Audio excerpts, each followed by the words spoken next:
Just to be clear, none of this happens in the episode we watched, right? No. The best part about this, you could say literally anything and we'd be like, that probably happened. You're like, and then a toad puppet showed up and also fucked the hot blonde lady. There's a hole in your mind. Those weak will survive. Just another cash grab. I will kill Mike Slater. Ladies' night out to Zahadoon, girls. It's part of the code. The boneheads don't kill the other boneheads. Just my little thingies, get them all in there, you know, nothing weird. Mummy is not a perfect film. More dino glasses for the Narn. Miss Piggy makes it on the deck. Why is Mike on a sing about? I was born in Philadelphia. The devil's mullet. And the year of joy. The year is 2026. The name of the show, You Gotta Check This Out. We have reached the end. Welcome to You Gotta Check This Out. We are finishing our trek through Babylon 5. We are at the end of season 5, a season that no one thought should be made. And after it was made, the answer is definitely not. Why the hell did you make this? But Mike, for such an auspicious occasion, we had to have some special guests. And luckily, due to the rules of podcast contracting, Jeff May foolishly agreed to be on this. And then as a great friend, roped in another special guest. So we have the internet's Jeff May. And who else do we got? I am the internet's Adam Todd Brown. I'm Mike Slater. And I'm Jeff May. I'm happy to be here. All right. And then, of course, if you are at this podcast, I would be shocked if you are not familiar with the Adam Todd Brown, formerly of Unpopular Opinion, now of the You Don't Even Like This Network slew of podcasts with so many things you don't like. You can't even shake a fist at them, I think, right? Well, I know. Didn't we start this whole thing as something that you're supposed to like and show everybody and introduce? And the problem is that thing you decided on was Babylon 5. And that isn't going to stick with a lot of people, especially when we get to season 5, Dre. To be fair, You Don't Even Like Babylon 5 might be the crux of this conversation between me and Adam here. And can I do major props before we get going? I will say you do have an awesome, you got the website up, Adam. You have youdon'tevenlike.com. I've heard new stuff is in the mix. Anything you want to tease before we force you to talk this show? We got a new true crime podcast coming out called True Crime is History. And I might be bringing back a version of Unpopular Opinion. I have to talk to my prospective co-host about it, though. A guy named, I think Yef. One of those G-offs? Or yeah, I think it's a soft J. Yeah. Okay. Yef Mai. Yeah. Yeah. Like, that's very Nordic, I believe, right? Yeah. So stuff like that we got coming up. That's pretty fun. Yeah. I also do things, but not as fun as Adam. All my stuff is angry and mean. Yeah. Well, of course, we have basically the grandfather of this show, patreon.com/Jeff May. That is spelled JEFFMAY. Shouldn't have to explain that, but after the previous segment, figured I'd clarify just so we don't have any Nordic people going, where is the JEIMAI? I couldn't find your podcast. But yeah, Jeff, we started this way back. We did a nerd show on Rob Liefeld's amazing book that I'm already forgetting the name of. Youngblood, Dre. How could you forget that? It is so unforgettable. We did that, and Mike teased the Babylon 5 podcast with me, and we did it, and we had 4 glorious seasons, and now we are at the end of season 5. Now, getting into it, this is just some rote stuff we do. I'll start with Adam. Adam, did you have any familiarity, interaction, etc., with Babylon 5 before this? No, I did not. And it's not because I'm not a science fiction guy. My dad was a huge Trekkie. Science fiction is one of my favorite genres to watch, one of my favorite genres of book. But I have never gotten around to Babylon 5. And after watching the finale, I don't know if I will. Because my main thought coming out of it was, holy shit, that was the finale. There is, oh my God, we're going to talk so much. And what I will say when you said the Trek thing, what happened is the showrunner, J. Michael Straczynski, pitched this to Paramount as a Star Trek. For Deep Space Nine, right? Yeah. So basically what wound up happening is they just made a Star Trek version of this that is well regarded as better. So even if you are a Star Trek fan and you're like, should I watch Babylon 5? The answer most people will probably give is no, you have Deep Space Nine. You can watch Deep Space Nine if you want a better produced show. So, and you can read all about that story in J. Michael Straczynski's Becoming Superman, which is his autobiography. Yeah. And we've always said the strength of Babylon 5, it has to be taken completely separate from that because it's not a show where you can watch one episode randomly and get anything out of it. Hey, we found that out last night. Yes. It all builds on everything, and this was supposed to be the climax. So, yeah, picked a good entry point to just never see it again. Okay, I know that we're getting ahead of ourselves, but if this is the, quote, climax, that's a really terrible thing that happened. Yeah, it doesn't really climax in this one much. No. Well, and also, I'm going to assume, Jeff, by the way, to you, same boat. You said you were only going to watch the finale. I have only watched the finale. That was part of my rider on this because, first off, I wasn't going to get plopped in the middle and watch Babylon 5. I didn't want that baggage. So I was like, how can I optimize the funniest way to do this? And I was like, I'll do it, but it has to be the finale. And I have to only watch the finale. Yeah, you didn't know it was going to just make you depressed and not in the mood to have any jokes. It's not. The depression is that it was 45 minutes of just people softly speaking. There is no conflict. There's no, even like I'm sorry, I feel like I'm getting ahead of myself here. Adam and I, we watched this and we were both like, is something supposed to happen here? Yeah. Hope was at least one. I hope one of you was high, and that maybe at least one, if not both. Maybe that could add a little. Maybe here's the thing: I was high, but I'm always high, so that adds nothing for me when it comes to movies and TV shows. I was gonna enjoy the show, but then I got high. Yeah, I did enjoy being high while I was watching it, but so I mean, look, not for nothing because you guys are great and everything like that, but I definitely dragged Adam into this being like, hey, you're going to do this with me, please. And so I was like, but I don't do that without sort of doing, I was like, well, look, I'll drive to you. We'll watch it together and then we'll do a break together and whatever you want. And so I did, and we made a day of it. And then irony being that on that June 10th, I watched the first half of the Knicks game, looked at Adam and said, this is a massacre. I'm going to go home to my girlfriend and see her. And then Adam texted me and was like, you missed the most incredible ending of a basketball game.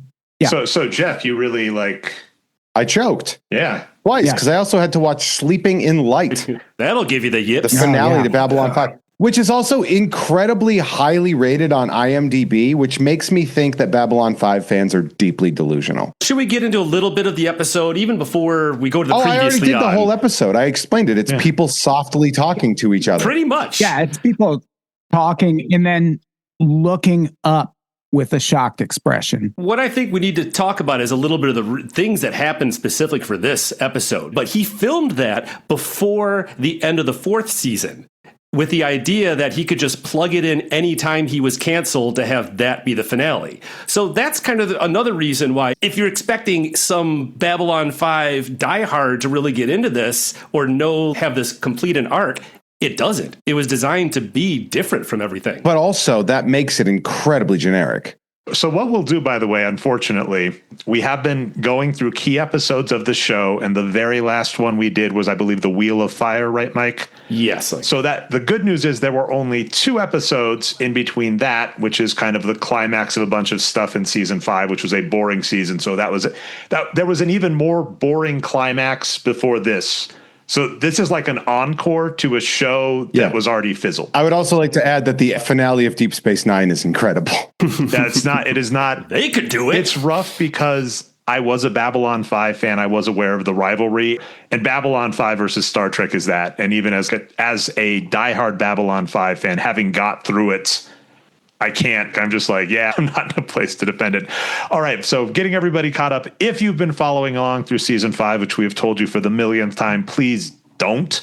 This is all you need. We have episodes 21 and 22 to get you caught up to hear, but they're not related. It also doesn't matter, but we're doing it anyway, Mike, because that's what we'll let them know what happened at least. So what happened on episode 21, Objects in Motion, Dre? Previously on Babylon 5. The one thing I'm happy about is our hot doctor, Dr. Franklin, gets some. The hot blonde takes over the CIA, basically, comes back to the station. This space show number one is hot. Her nickname is number one because she is a spy. So all of our characters are winding down and going off. Dr. Franklin is a doctor who was the head doctor on the station. He's going to go off to Earth, but he gets to have sex with number one because she's replacing another. Everybody's getting replaced, and some of the replacements get to have sex. I would have preferred sex in this episode. Yeah. They lied in bed a few times next to each other. Yeah, They're they softly spoke. They softly spoke. That's all anybody does in this whole episode.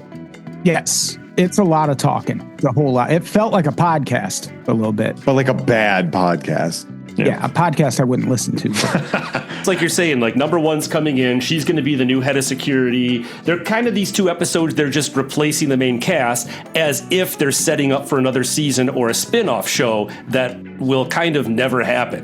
Yeah, our bald-headed chief of security that kind of looks like Bruce Willis. He gets to leave with his lady for the second time. I'm going to talk a little bit about that, where, yeah, this finale was filmed after season 4 and then put in season 5. And it is really funny when you kind of look at some of the characters where they were in season 4 and then where they were in season 5 and how well the finale tracks up. So Garibaldi gets to be with his lady. They have a needless plot where he takes over a corporation and they're going to try and assassinate him, but they don't. And then he's, gotcha. And it does, don't worry about it. Just to be clear, none of this happens in the episode we watched, right? No. The best part about this, you could say literally anything and we'd be like, that probably happened.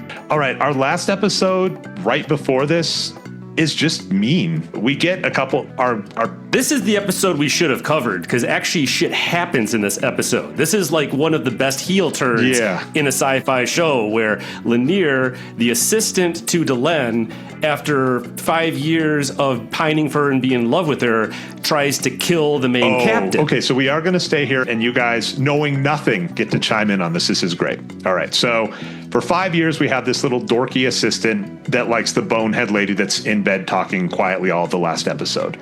They mention his name. She does say Lanier at the very end. He has been in love with her so obviously, and there is an episode where he gets let down so hard where he says he loves her, and later let's just pretend you didn't say anything. Here is the crux funny. of it. That's very funny. I have a question. We're talking about the lady with the weird head and the no eyebrows? The no eyebrows with the bone head and then the weird bob. Did she look like that throughout the whole series, or did they age her up for this? Well, they started her out, she was fully alien Minbar with a bald head. And then in season 2, she became half human, half Minbar. So she got the hair but kept the bone. And it looks like in this final episode, they didn't even try to age her up from the second But that's what she looked like the whole time. And everybody's in love with her, is that right? A few of them. Okay. Also, to get on the makeup, which Mike has several comments in our notes about, they didn't age her up and she said not to. And then the showrunner and also director of this episode asked his other actor to keep scrunching her forehead so the makeup would make her look a little older. So that's why her forehead looks kind of weird and bumpy. They were trying to make it look like she'd aged, but really it was makeup that one of the actors messed up because they couldn't afford good makeup in the last episode of the show. They wanted to do a natural Klingon look thing because they couldn't afford the real thing. Yeah, it's a thing. Wow, that's real great. They couldn't afford makeup? They did do makeup. He was like, let's age you up. She said, I don't want to do any more makeup for this. No. And so his workaround was to have another actor keep scrunching her forehead in takes. And then for continuity, I like that they pranked her because she was like, I don't want more makeup. So it's Delenn. Lanier is in love with her. You didn't meet Lanier. Lanier and Delenn. Yes. Okay. So yeah, I don't care about their names. Those names are stupid sci-fi names. It's absolutely true. But her design is, I love the idea that a couple dudes saw this freak and were like, oh, I got to get in there. It's absolutely true. Guy's in love with her. He goes off and trains to become a secret agent, basically. And on the last episode, they're flying home. They're going to go to Minbar and lead the galaxy from there. He's on leave. Yeah. While they're doing that, randomly this ship springs a coolant leak. That is verbatim what is said in the show. That's the most relatable thing that's ever happened on this show, isn't it? That someone's car sprung a coolant leak on the highway. So one of the guys jumps in to try and shut it off. Sheridan, our captain, because Shatner always has to be the hero, jumps in after him, and the ship has a self-defense mechanism where it will seal off the coolant area so the toxic gas on the ship in the middle of space doesn't kill the entire ship. Lanier, our dude that's in love with Delenn, is at the door, and our captain's saying, open the door, let me out, to let out all of the poison gas that will take over the entire ship. Lanier looks at him and runs away. Our captain then breaks open the glass with the staff, don't worry about it, and gets out and then just leaves. He doesn't shut off the coolant leak. He breaks the glass that would have protected the ship and runs out. Lanier comes back. He's, oh man, I messed up. But by the time he gets back, it's too late. A bunch of people have rushed in. We assume they fixed the coolant leak, but we don't know. And then he rushes off, and that's the end. This is the second to last episode of the show. This guy that has been like a hero through 4.99 seasons gets to end with betraying everything. And that's the end of his character arc. And we that's never hear human about him nature, again. though, right? That's what you want. You sound just like the soft-speaking lady because she actually has a 3-minute monologue saying that in the episode before. Oh, I bet it was really interesting and fun. It was super riveting. I bet her inflection and tone were really engaging.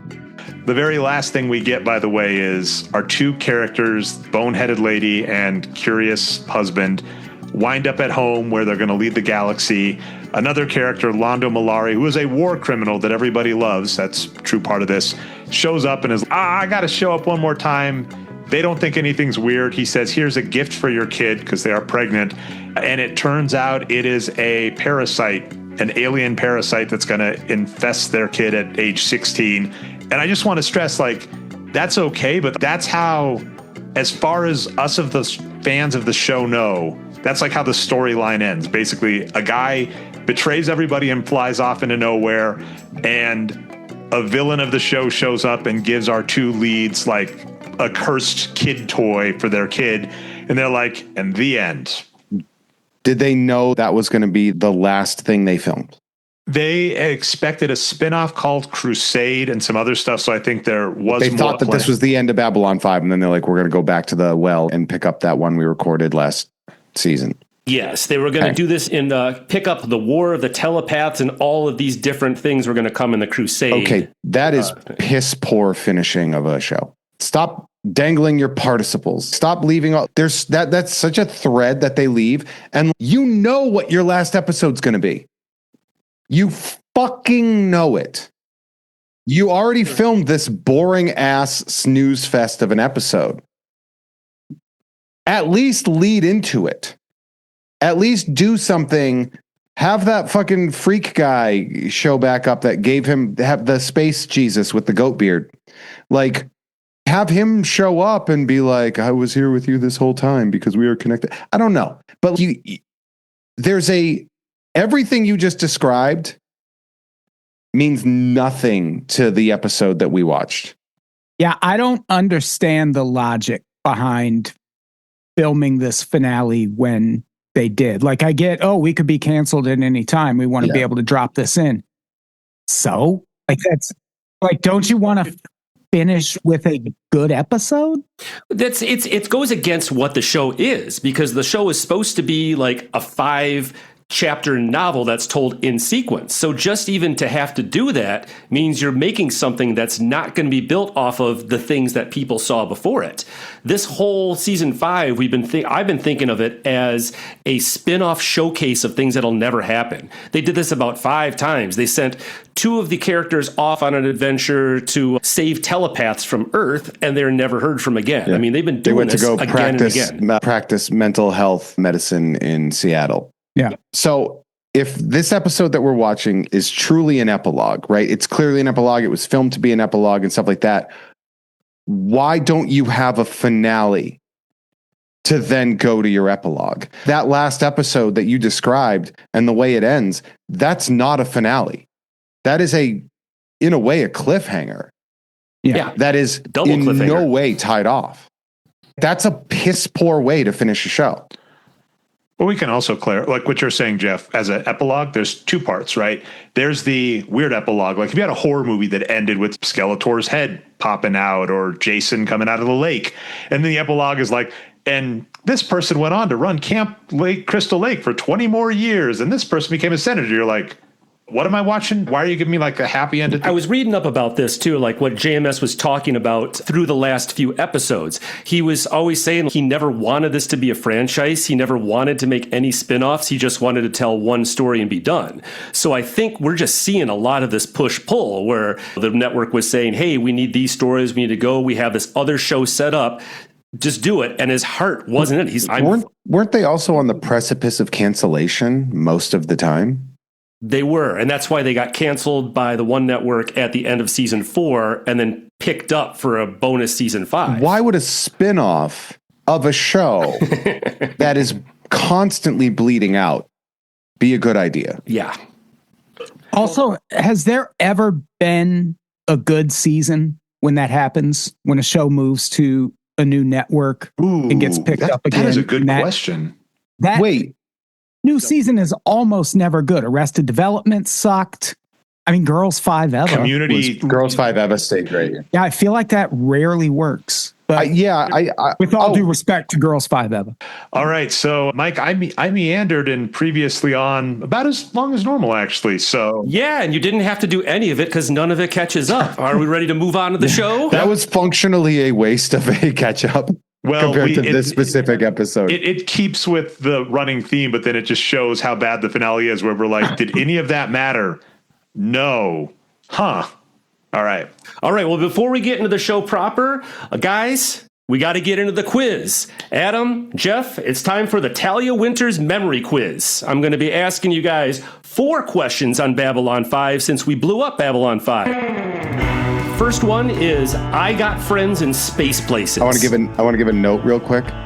What about I've got friends in low spaces? All right, so the first category is I've got friends in low spaces. I'm going to give you the question and then 4 multiple choice answers, but you can buzz in anytime with your name to go in ahead. All right. Can you name all 4 of the characters in this episode that received invitations from Sheridan? Adam, who did it? No, I can't. All right. Correct. I can't name any characters from this episode. Okay. Jeff, can you name them? Or I would you like the multiple choices? No, but I can name. Okay, Sexy General. Yep. Claudia Christensen. Yep. President Fucked Up Hair. Okay, Veer Kodo. Yeah. Yep, I'll give it to you. Yep. Emperor, but we'll count it. Doctor Had Sex. Doctor Had Sex. Yep. Is that Graybeard? That's Gray Head. He's got the gray head. Had hair. Sex. You mentioned that he fucked the hot blonde lady. Oh, thank God. In the episode, he's Pay attention, Dre. In the episode, Jeff, he is playing tennis with his friend's 13-year-old daughter. So when you said that, I was like, what the hell? But okay, we'll give it to you. And Billy Joel. Yep. Yes. Ding, ding. That's all 4 That guy of them. looked exactly like Billy Joel, by the way. Old Billy Joel, but I give it to you. Old Billy Joel, yeah. He's got the Dan Aykroyd. We have the Seth MacFarlane. Now we have Billy Joel. He's got it from all angles. But he does. He looks like modern Billy Joel. He's got a bald head and everything. Those are the 4 people. I do not care about their names, nor will I ever. Mike Pedant Dre gets to jump in. There were 5. He sent one to Zach Allen, but lost his address. All right, so next question. The category is Scout's Honor. According to Sheridan, why does he want Ivanova to lead the Rangers? Adam, Because she's hot. Not quite, but that's a good guess. Mike, I'm going to have to say Adam's right because his reason is Delen's reason, right, is he wants a human to lead the Rangers, which is implicitly implying they think humans are hot. So Adam's correct.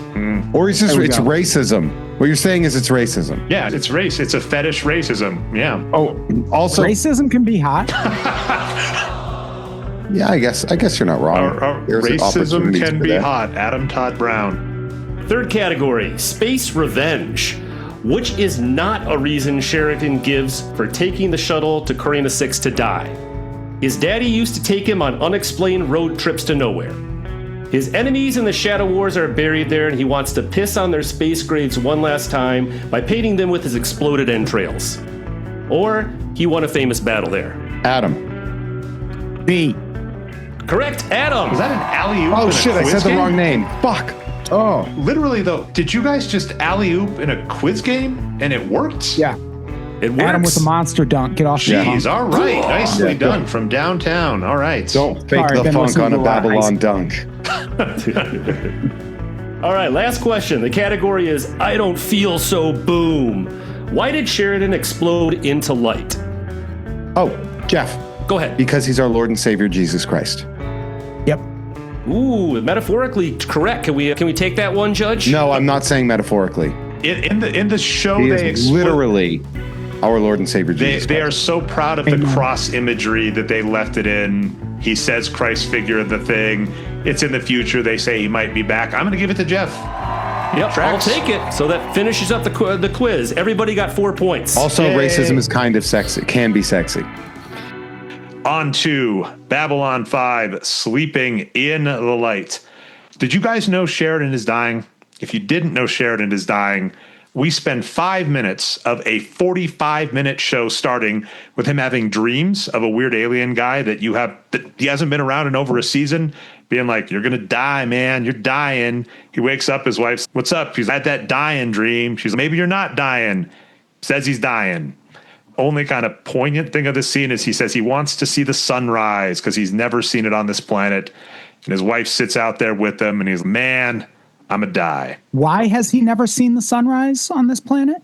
Like, it seemed like he just needed to go out in the other room to see it. So you've never done that in all your years on this ship? Planet, yeah. But yeah, you're right. Yeah, no. Planet? Okay. Yeah. Yeah, that's weird. Yeah, it seems like this was the deal he made, right? You die after, like, I can buy you 20 more years, but then you die after that. Yep. Which is funny. Why not just write that date down and you know it's coming? While do a 9/11. At the end of the last episode, just have, and then 20 years later, Sheridan exploded. Yep. And that's all they had to do. That could have covered it. Yep. Yeah. So then, this is what's great. They're in the future. Delen's, should I send out the messages?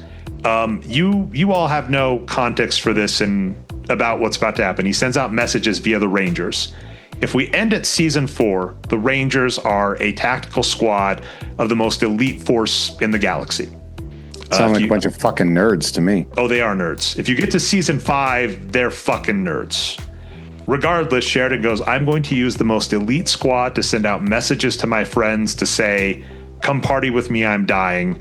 They're handwritten. And what's funny is nobody reads it. They all just know. They're like, this message, which makes it even funnier because it's in the future.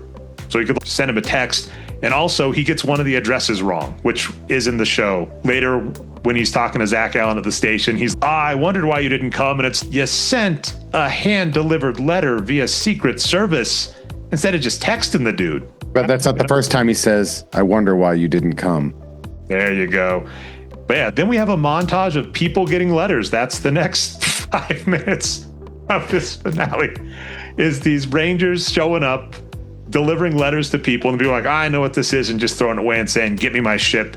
And we did do it on the quiz. Mike, you did a great job setting that up, and Jeff, you knocked it down. But yeah, we get our emperors having sex. And he's, I gotta go. Well, going back to Ivanova, the best part of Ivanova's scene, I thought, was her assistant there is, then you're going to have to go to speech and just like yada, yada, yada, talk about the dead soldiers. Her assistant sucks. Yeah, she was like, you are the worst fucking person ever. Yeah, Ivanova was a major character on the show. She left after season 4 over contract disputes, which makes her appearing here even wilder. And yeah, what's sad is her character ends in a really sad spot. Everybody she loves has died, and we're like, maybe something good happens. So we find out she's had 20 years of hating her life. Her assistants don't let in the most elite tactical force. That guy's going to get fired, and she's, fuck this, I'm out. So that's Ivanova. We get our doctor and chief of security, Garibaldi, and Franklin are on Mars. His daughter's playing tennis. We like tennis, right, Adam? Tennis is awesome. I love tennis. What'd you think? I was excited to see a tennis racket in this episode. I thought that was going to be more of a plot point, but just to date the show, what'd you think of the French Open? That had 2 wild endings. This year's French Open did not count. Oh, you're going to be that guy. All right, fair. Just on the men's side, right? Women's side was number 1, made the semis. Mira Andreeva, she doesn't not support the war in Ukraine. Oh, fan. So the 2 champions of this year really sucked tennis-wise. They suck. Yeah, they're bad people. Yeah, so but people, and Zverev just narrowly avoided domestic violence charges by settling out of court. Yeah. So.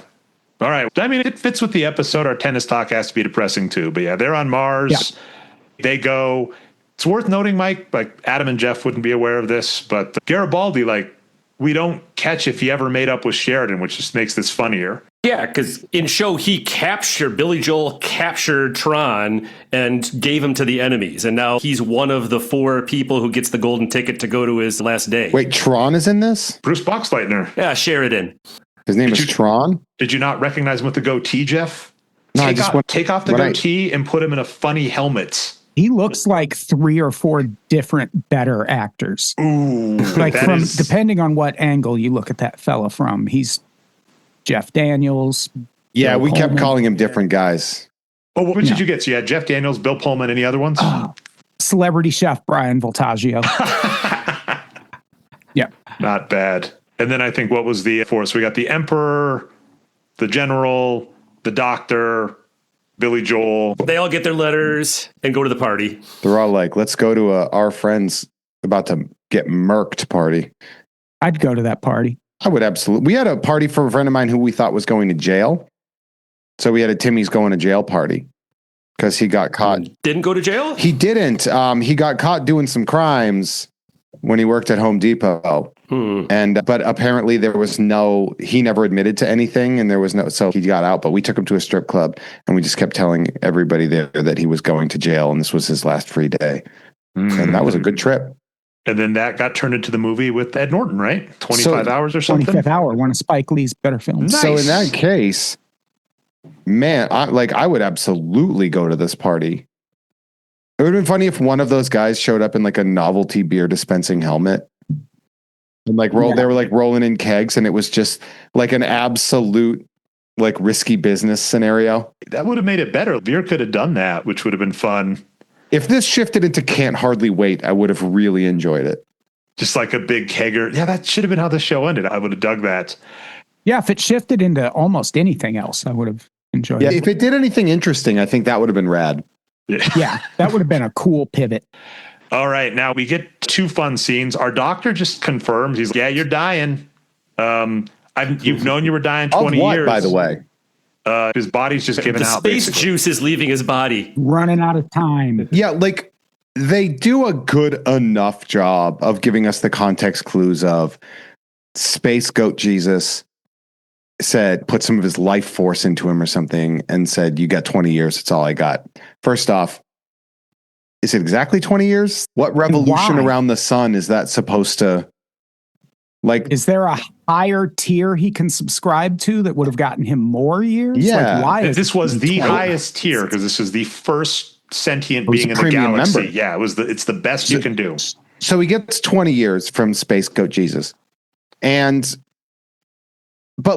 been exactly 20 years. I'm dying. Yep. And but like, how do you measure that time frame? We're going to start singing Rent here, right? Like, what's a year? Like, what is a year in space?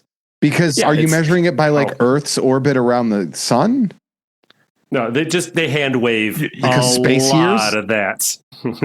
Space years. This is a plot point they do well, which is he is getting called by Space Goat Jesus. That's character's name, Lorian, played by Wayne Alexander. That's the dreams. He's getting called. So he was told he'd have about 20 years. We've reached about 20 years. He knows he's expiring because the flashing light on his premium membership is flashing. And so is it just because how did he originally die before he got resurrected by Space Goat Jesus? He dropped a nuke on a planet and jumped in a big hole. So he committed suicide? Not intentionally. He thought he was trying to save himself, but he knew he was probably dead. Oh, okay. And so he got radiation poisoning? Yeah, like radiation poisoning, and he fell like to the bottom of this planet, like in this giant hole. Through the power of Space Goat Christ, all things are possible because that is that is an impressive pull. To heal a guy from crushed. To heal a guy from falling essentially into a crater. And then also, while we're at it, some radiation poisoning. But like, it would be really funny as if after those 20 years, just the thing that happened to him just comes back. And all of a sudden he just folds up and he's just covered in sores and boils and stuff. Yeah, like a Twilight Zone episode or something. He just delayed. Yeah, that's why they had to cut away from outside of his ship when he poofed into light. That's what happened. Maybe he's doing an It Follows. And he's been like on the space run. Trying not to get killed by Space Goat Jesus' fuck demon. That could be. And now whoever fucked Space Goat Jesus last is going to get it next. Oh no, I better lock my doors. Oh shit! You had it with Space Shroom. Look, man, sometimes things are sexy. Sometimes a big Shroom Daddy Muppet appears at your door, and it's like things change. He really does. You know what he looks like? He looks like a character in the Star Wars cantina that they didn't have enough time to finish the costume up. Yeah, after the werewolf and the devil, then Space Goat Jesus. A rejected character from that bazaar in Hellboy 2. So they're sitting around telling stories, laughing about cats and stuff, and you're going to die. And at one point, VR Emperor just is, man, I really miss Londo. And this guy is legit a war criminal. Pronounced Lando. Lando. And he's in a better franchise. Yeah. No, Lando Calrissian. He is a war criminal too. That's fair. This is hilarious that they're like, oh man, I miss this dude. Yeah, he just gave my kid this urn. It's going to be great in 16 years. He's going to open it and see what happens. Yeah, the last we've seen of that character, he literally delivered a alien parasite to take over our main character's kids. He committed war crimes. So that's across the board, they're like, they all toast someone that they've missed, and they're like, Jakar, Londo, this and this. Londo committed genocide against Jakar, so it's hilarious. And then they're like, let's devote 2 minutes of a soft-spoken story about a singing alien. Did you notice, Mike? They both toast Marcus. They're toasting loved ones that have died. Lita gets no love in this scene. And I was just like, man. Yeah. There's a reason for that. JMS said that it's because he needed to have a reason in the story for each person at that table to toast somebody, and there is nobody at that table who would have toasted Lita. Franklin could have toasted Lita after he used her to commit. They all use genocide in this. I would like to add that they could have easily snuck in the Jim Carroll band song "People Who Died" while they were doing this, or they could have played the soft orchestral version of. The people who died, right? Like that fits to the narrative. And it's lazy work to not do that. All right. Now we get more talking. They're in bed together. And basically he's just, I'm going to leave tomorrow so no one can see. And it's fine. And you're really playing it out more exciting than it is, by the way. It's his job. He loves doing this, I swear. I guess. What we get is Sheridan takes a road trip for his greatest hits. The two places he's going to go is Babylon 5, where the show actually takes place. And yeah, we find out that it's done. This used to be the central hub of the galaxy, but they got everybody to get along. So there's no need for this to go on anymore. In fact, they're about to decommission it. And there's going to be a ceremony, which Sheridan didn't know about. To be fair, he's dying, but he's just off the ball. He doesn't know where his friends are. He didn't know the station's ending. It's fair to say he's like an old man with dementia that should have probably quit his government position earlier. But how's that different than now, right? Fair. Can we talk about what they do to Babylon 5, or is that coming? Let's just do it all here because he's at Babylon 5. Let's talk visit to Babylon 5. Well, because they're like, well, we can't just leave it there because it'll be a hazard, an impediment to space travel if we just leave it there. So instead, let's blow it up into a billion pieces and just send all that debris out into space. That'll keep things safer. What? No, it won't. Thank you. That's worse. By the way, same note. There's a ceremony where people are watching it, and they don't wait till all of those ships have left before they blow it up. Yeah, they sit right by the blast. Oh, that ceremony, we thought that ceremony was people leaving Babylon 5, and we were like, doesn't seem as useless as everybody's saying, seeing as how there's 40 ships leaving it. So here's the thing. It's supposed to be an end of the era ceremony where the entire galaxy has shown up. They don't have the budget end of ceremony. Good job, Jeff. But they don't have the budget to show, so they show 5 people, right? So they show 5 people saying goodbye to the station, but the rest of the galaxy is just off camera watching. And then they blow up a station right next to, allegedly, we would assume, like a ship of all the top diplomats of all the top races because of safety. The top races. Hell yeah. All the best races. The sexiest races. Racism Can Be Sexy would be the name of the show if we didn't do by episode. All right. And then we do get Sheridan kind of walk. I did think, I'm curious about this. Adam, I'll throw to you because I know I've been talking a lot. I did think it was halfway decently well done where he walks into a corridor. He remembers the scene with loud noise. Everybody's there. And it just cuts to silence. Well, that was half decent. Sure. Yeah, I mean, a blind squirrel, even a blind squirrel finds a nut sometimes. There's bound to be a decent scene or two in this episode. But you are giving it decent. That's even kind. I'll take it, though. You thought half decent? That's me being an Uber fan doing my best. So I will take Adam's sure. anything from the end of Babylon 5 where he's actually on it proper? Because that's the last we see of it officially. I mean, it looked like it needed to be decommissioned. Yeah. It looked pretty run down. Yep. Yeah, the only thing I didn't buy was that what we were saying before, it's just a speck in the universe. It probably was not going to be in the way of anything just to leave it as a museum or anything. Yeah, it would be easier to avoid if it was one piece, I would argue. The TV show.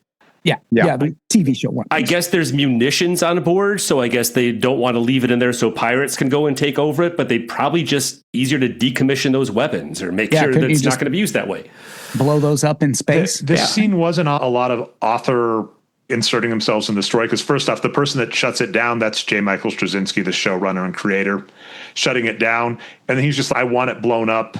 And then we have Zach Allen, who's one of the last people there, Kaniki from Greece. And he's just, people said we couldn't do it, but we did it. And some people died and we lost some people, but we did it. We did it. And that's the author basically inserting it where people were like, you can't make this show or this isn't going to happen, but we did it. So that's that scene. And that's why it meanders as long. And wow, way to watch your shot. It's like we did it. It's like you do realize that you're saying this in a bad episode, right? I don't think they realized. I thought they thought they were making gold at the time. And it's highly rated by fans of the show. Please ignore that, the IMDb.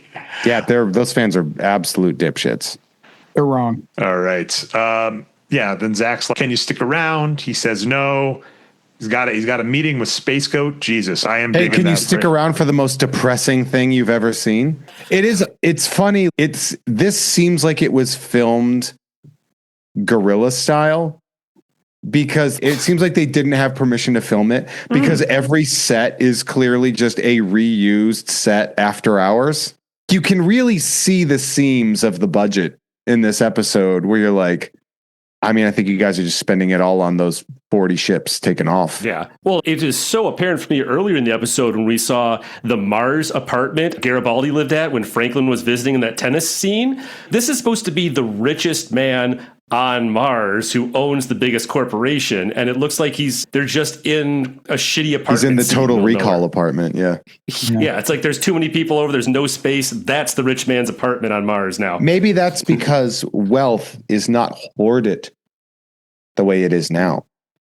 Maybe they killed the billionaires, which they should have done. They do that in this show, but then he takes it over and maybe goes to a small... And he just becomes a billionaire, yeah. So, you know. Sorry, Adam, we do have to get to Space Goat Jesus. So then our show ends with our By the way, that's the only interesting part is looking at that fucking guy. Yeah. Because I'm like, just the guy, not the scene. Because, yeah, he basically gets there. He's at the end. I feel I have to be a jerk to a show that I allegedly like to you both to explain the absurdity of this scene. One of the biggest moments in the show, which friend of your show that shows up all the time on WNBA, as an example, Logan Trent. There's this giant battle at Coriana 6, and the God races left the galaxy. And they're like, the God races? There are God races. That's canon, by the way. There's the Shadows, the Vorlon, and Space Goat Jesus. Like the Asgardians? Yeah, pretty much. And they're like, we don't need you to guide the galaxy. Get out of here. So they all leave, right? So Sheridan goes back to the space of this battle where they'd all left. And the guy's just like, I was just waiting for you. You're like, I thought you left 20 years ago. He's like, no, I was just waiting for you. We're good. So like one of the biggest moments in our show, which is all of these people left forever. We get to the end of the show and he's just like, yeah, I've been here. Yeah. Because you want something like, the one grand thing they could have done with this is have him actually shepherd him to the great beyond the rim that they keep talking about, and maybe show how that's something we haven't seen yet. But this is just another series of scenes where cuts away, Sheridan's gone, that's it. They did torture the actor, so he sees the light. He's watching the sunset of the galaxy, I guess. And they had a giant light they were shining in his eyes. So Bruce Boxleitner basically kept his eyes open as he was getting blinded by a big light. And then we get Ivanova to end the show doing another thing, right, that we've seen. She has a voiceover being like, people thought the show was going to be bad, but it was good. It was a good show. You like this show, right? It was a good show. And then we also see the most pitiful ending ceremony where only the 5 people we've been introduced to, no one else, none of the awesome costumes in the show, just leave the station. And then to make it even more depressing, the alcoholic steals a shot glass. So Michael Garibaldi was an alcoholic. He got over it in season 5, allegedly. But the last scene of the show is him stealing a shot glass. Nice. That part's cool. We talked about how it was funny that he like basically grave robbed. Yeah. That is, I did that. I do like how it's the most stereotypically character arriving at heaven line where he's, we've been waiting for you. And I'm like, you guys couldn't write anything but every other line that's ever existed in this specific. It's this, everybody uses that line. Yeah. And then I get to be my pedant self, Mike. I was an ass at the end, which is Susan Ivanova's doing the voiceover, which is an odd choice because, again, she left for season 5, Claudia Christensen. And she's just, Delenn watched the sunrise every morning until she died. And we see a scene, right? She's watching the sunrise. She can pretend that Captain Sheridan is right next to her. Is she pretending, or is he there because he's now a part of the God people? And that's the time that she gets to share with him every day. I like that a lot, Jeff, but I cannot allow it because that would add goodness to this episode. I don't think that makes it very good. It makes it better, though. I'm saying you take something bad and make it better. I don't think it makes it better. It makes it better. I think either keeping him alive in your heart, or if he is only like an Obi-Wan Force ghost at this one shared moment that they discussed, either or, like I get, you can leave it unclear, and that's fine. Yeah, it was a sideways punch. It wasn't a punch up. Yeah, it's a lateral move. Yeah, I think it's a minor punch up, but regardless, I get to be a pedant because we find out in season 5 that Delenn, like a Vulcan, they live longer than humans. Do they get eyebrows? She could probably like do the Hispanic thing and paint them on, maybe. Man, thank God you said that, Dre. Yeah. Get them tattooed like those people that have alopecia. Yeah. Well, I was fine speaking the other one. I'm not going to. What I'm saying is she should conform to my standards of beauty. Agreed. Yes. Agreed. Most people should. Be more conventionally attractive, please. Or let me rub my peeper on your weird bone ridge. Oh my God, why? like a xylophone made of ribs. Oh my God, that has to have happened, right? Oh my God. Oh, I mean, if that race is in any way, so maybe that's how they have a baby. Maybe that's like where she keeps their eggs is within that filter of the bone, because the bones are it's notched.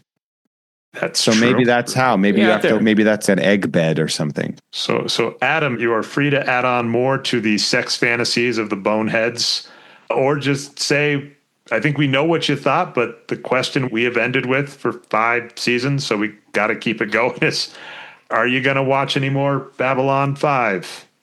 No, probably not. No, in terms of places to start to get me interested in the show, this would not be. This is quite literally last place. Yeah. When it ended, I literally said more like Babylon finally, because it was over and I was psyched. Thank God it was only 45 minutes though, because I was like, after we committed to this, I was like, I didn't check and see how long this stupid fucking episode was going to be. Because if that was like one of those big finale 2-hour experiences where it's actually like an hour and 30 minutes or something after commercials, I would be like, I'm so angry right now. Yeah, the pilot is that, and it's that bad. So to be fair, the pilot would be a worse place to start you, but the pilot is a 2-parter. They're all pilots. They're in space. Come to the roast show. All right, Mike, anything to end us on? No, other than I just wish I had said your bonehead was a wonderland during that whole discussion. Oh, that would have been good, Mike. Yeah. If only you could edit. If only you had a time machine that you could edit that in naturally. Hey guys, your bonehead is a wonderland. That's good. Jeff just said the thing.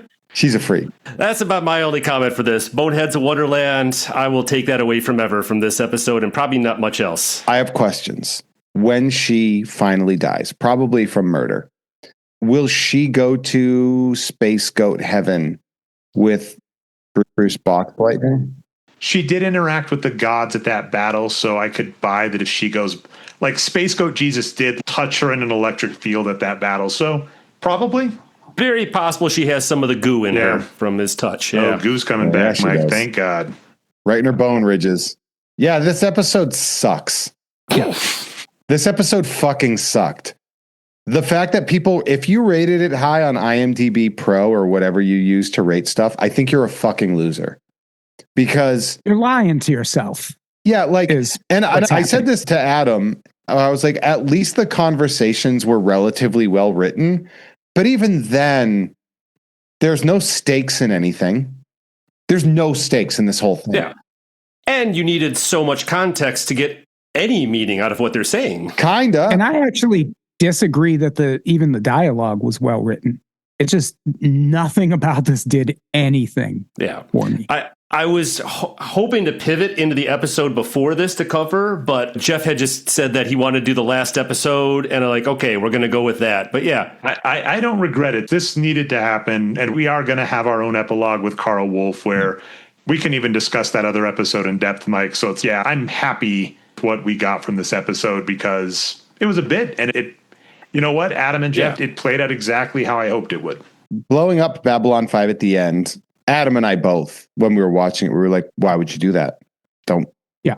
If you're trying to clear debris fields, having one thing easily pick upable by radar and having people be like, don't fucking crash into that thing, that's good. But you literally made it 1 billion sharp metal pieces everywhere.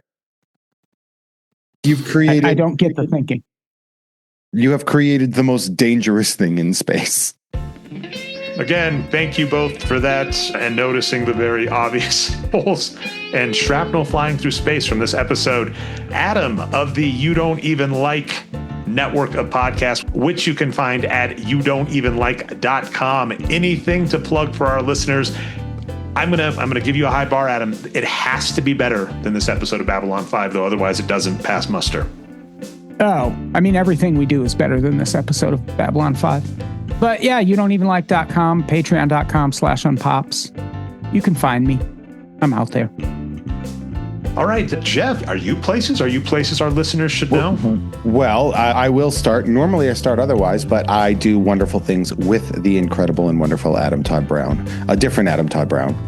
Obviously, the way I described him, such as You Don't Even Like Sports, like the Monday Show and all the stuff we do. So that's really fun. I also have a show called Jeff Has Cool Friends, where I talk about my cool friends, and you can get early access to uncensored episodes with bonus content over at patreon.com/JeffMay, which you may or may not be listening to this on, which is nice. And then on top of that, you can also get exclusives like the monthly flow and early access to Nerd with Dre and Jeff. We finished up our mystery season on Twins with the movie Twins. Yes, and you've already listened to that, everybody, right? Because that has been out several weeks by the time you are hearing this episode. You can check that out. It came out 4 days early on the Patreon, so you can get that nice and early. Yeah. And on top of that, too, you can also get cards in the mail, like the cards that Adam and I opened on the @Jeff Has Cool Cards YouTube page. I have a tier where I send you cards and various things in the mail. Anyway, I'm at HeyTheJeffro2 on Instagram, HeyTheJeffro everywhere else. And if you want to see me live, Mint on Cards the second Friday of every month, Blast from the Past in beautiful Magnolia in Burbank, California, which means July 10th is our next one. July 10th is coming up, and then that's JEFFRO for Jeff on all of this places. Put the hey there in front of it. I don't think I made it easier. It is what it is. Mike, you have stuff too, I know. The only thing I have is hopefully you saw my show last night, June 27th in Chicago. We were headlining the Chopin Fest with the Rock Lab. But yeah, I'll know more later on for what I got going. You'll hear from me on this very show in the future. And you are MikeSlater.com. You have done a fantastic job attaching notes to all. They are a delight. They are more enjoyable than the episode. I'm looking forward to see what comes out. Keynotes even. Which comes out with this. And then, of course, you are Slatron everywhere. And just as a favor to me, just go tell Mike he's wrong on Blue Sky. It just makes my day. We argue from time to time, and I love seeing those. Telling Mike he's wrong. You inspire such good hate. And you can find me most places as Nerd Numbers. I think that's pretty ubiquitous across the web. And then, of course, patreon.com/Jeff May one more time. Do the Nerd Show there. Very excited. The Twins season turned out fantastically. Thanks a ton, Adam. Thanks a ton, Jeff, for being on the show. Really appreciate your time. Hey, thank you for having me. Thank you. And then also, just Venmo or PayPal, whichever one you want to. Yeah. We'll figure that out. Yeah. What's a couple grand between friends? I prefer both. Exactly. Boat? Both. Oh, I heard a boat. I was like, you want us to send you buy boat or send you Send Adam a boat. He lives near the water. You can all use boats. Okay. Cheers, all.